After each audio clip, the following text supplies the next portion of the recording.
Welcome back, everyone. Today we are talking about a Social Security change that has been decades in the making, a change that officially reaches its final stage in 2026. And for millions of people, especially anyone born in 1960 or later, this is genuinely good news. This update has been floating around in headlines and social media posts, and I've seen a lot of confusion about what it really means, who it affects, and whether people should be worried or relieved. So in this video, I want to break it all down clearly, calmly, and in plain language, because this story actually starts more than 40 years ago, all the way back in 1983. To understand why 2026 is such a big year, you have to go back to the early 1980s.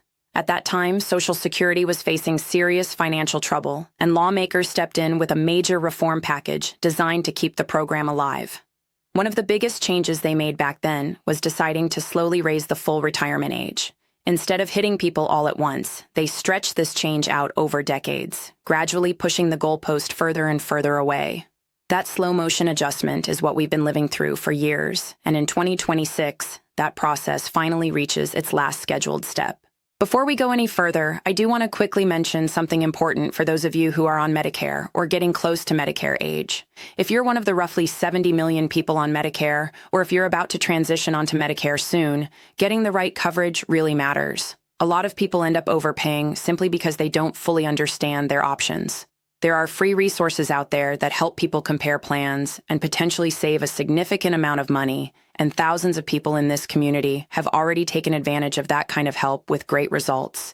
If you've ever felt confused about Medicare or wondered whether you're paying more than you should, it's absolutely worth looking into. Afterward, feel free to drop a comment and share your experience, because it really does help others who are in the same boat. Now let's get back to Social Security and this final age adjustment. As of right now, we are nearing the end of a long, slow increase in the full retirement age. For people born in 1959, 2026 is the year they officially reach their full retirement age. For anyone born in 1960 or later, the full retirement age is now set at 67. In 2026, the age increases by its final 2 months, and that's it. The adjustment is complete. The goalpost stops moving, at least under current law. This is important because for the first time in decades, there is some stability. If you were born in 1960 or after, you can finally say with certainty that your full retirement age is 67. There are no more incremental increases planned beyond this point. After years of uncertainty and gradual changes, this chapter officially closes. For many people, that clarity alone is a huge relief. Of course, there is always discussion in Washington about future changes. You may have heard talk about raising the full retirement age to 68, 69, or even 70. Those conversations come up whenever Social Security's long-term funding is debated. Realistically, if lawmakers ever decide to raise the full retirement age again, it likely wouldn't be by just 1 year. Many experts believe that if it happens at all, it would be a larger jump, possibly all the way to age 70. That would be a major shift, and it would have serious consequences for a lot of people. That said, even if changes were proposed in the future, it's extremely unlikely they would be retroactive. In other words, if you already claimed your benefits or if you qualify under the current rules, you would almost certainly be grandfathered in. It would be very difficult, politically and legally, to penalize people after the fact for decisions they already made under existing law. So while future reforms are worth keeping an eye on, there is no immediate change beyond what is already scheduled for 2026. One of the reasons this final adjustment matters so much is because delaying full retirement age has real financial consequences. Many people simply cannot afford to wait until full retirement age to claim Social Security. Life happens. Health issues come up. Jobs disappear. Expenses don't stop just because retirement is delayed. As a result, millions of people end up claiming benefits early, sometimes as early as age 62.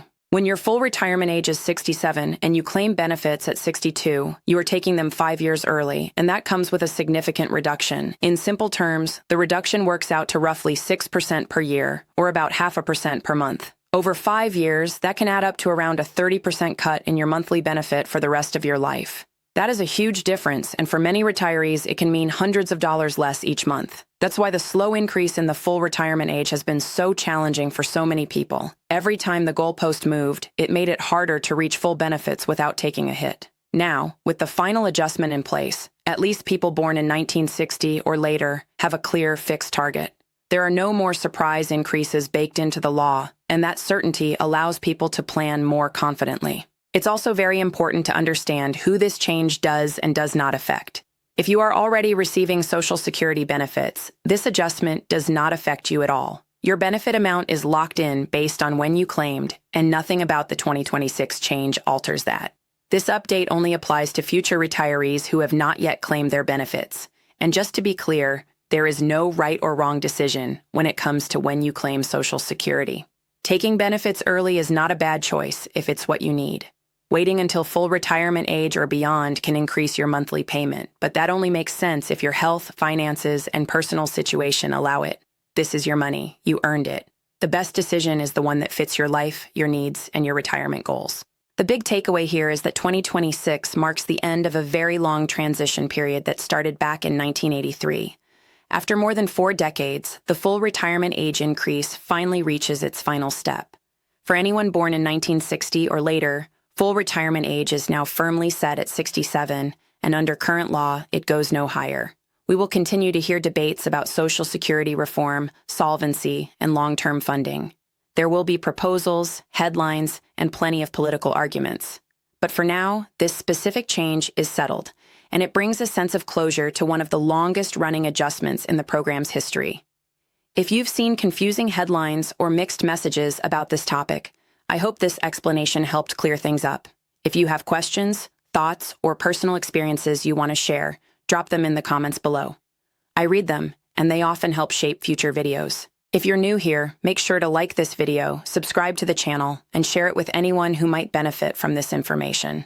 Social Security decisions are too important to be clouded by confusion, and staying informed really does make a difference. Thanks for watching, take care, and I'll see you in the next video.